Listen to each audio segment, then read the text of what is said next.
So, are we paying attention to what just happened today in Meek Mill's case, whereas though now he's no longer a felon? Are we paying attention? Can we interpret what's going on? Um, I hope so. I hope that everybody has learned something because if I'm not mistaken, Meek Mill's case has definitely set case precedents, which is going to be applicable in all 52 states. Um, the grounds by which he was granted a new case. Are you guys familiar? You should get yourself familiar with the grounds why he was born or entitled to a new case while all of his charges immediately got dropped. It's two main areas. The one main area that I can see is judicial misconduct. I've been preaching.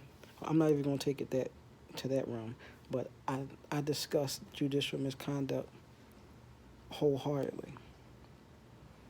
I've been discussing judicial misconduct since I made Peter Rogers recuse himself on the record. The reason why Meek was granted a new case in one of the aspects is because of this judge refuses to recuse herself. That's in one little pocket area. I'm not going to say fully that, but in one little pocket area, she also refuses.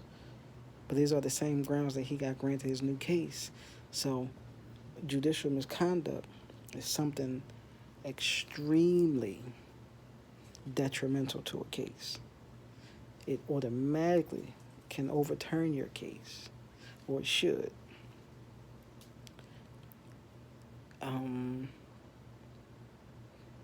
Brady violations. If you're not familiar with Brady violations, familiarize yourself with Brady violations. Um, Definitely familiarize yourself with judicial misconduct. There is a judicial misconduct breakdown on the internet for every state. This state is Pennsylvania, Judicial Code of Conduct. Google that now. It's going to break down everything that needs to be discussed for those that have an interest in understanding. Um,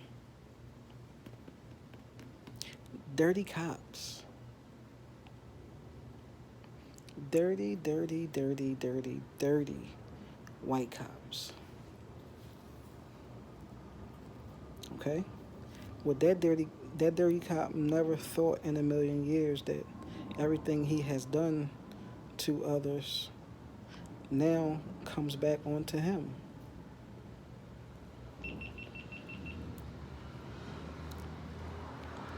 His name is already released to the public. I didn't do the research to bring up his name for this video, but his name has already been everything he touched in his whole tenure as a cop gets thrown out just that fast. When they say God comes like a thief in the night, I bet you he ain't never think that thief was going to visit his house. Not to get too far onto that, but are we listening? Do we understand? Can we comprehend?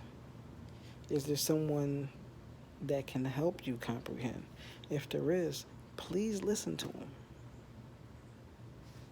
Especially in the areas in which you can familiarize yourself.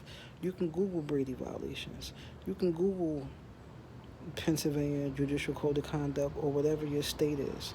You can Google that. You can read that. Now, if you need assistance with interpretation, then, get some advice from other people who have been familiarized in this area. Watch videos. I've watched a ton of videos. I love Netflix specials about the wrongfully accused. I always watch those. That's probably why I don't watch TV anymore, because I'm just so.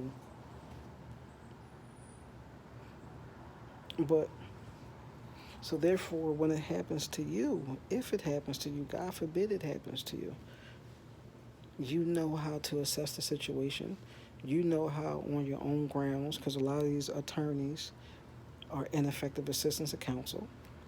Make sure you Google that too. Okay? If I was not familiar with this stuff, I, for myself, in my own situation, would not have been able to catch what I caught and parties involved. Judicial misconduct is prevalent.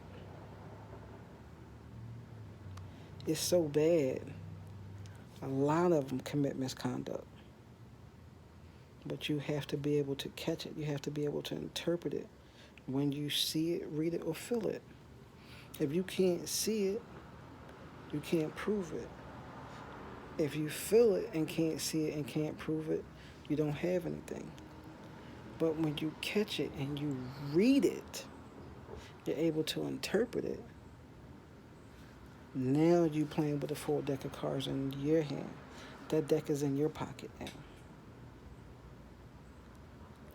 These are things that are getting cases overthrown, that must get cases overthrown. Oh man, today is a good day.